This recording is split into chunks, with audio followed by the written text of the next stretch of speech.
Actually pretty surprised at how many people don't know about this story in the scriptures.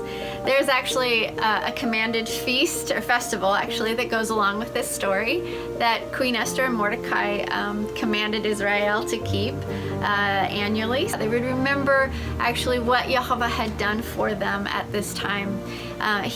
Through the bravery of Queen Esther, through Mordecai, through the prayers of Israel, the genocide against Yehovah's people, the family of Judah, the tribe of Judah, it didn't happen. The enemy's plans turned on themselves instead of on Israel in poetic justice.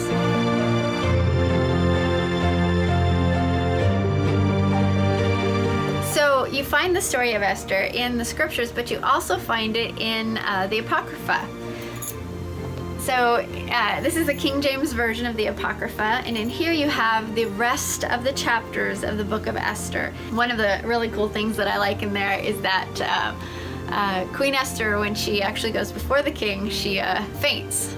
That's not in our scriptures. That's not the picture it paints in the scriptures. So in the Apocrypha, basically the king is very stern when she comes in and she's scared, and then Yehovah changes the attitude of his heart towards her and she faints, and he leaps forward and holds her in his arms, and his heart is moved towards her in favor of her so that he doesn't kill her. He ends up putting the scepter out. So it is kind of amusing to me that not too many people, even Christians, don't know too much about this story. Isaac and I named our youngest daughter Hadassah after Queen Esther.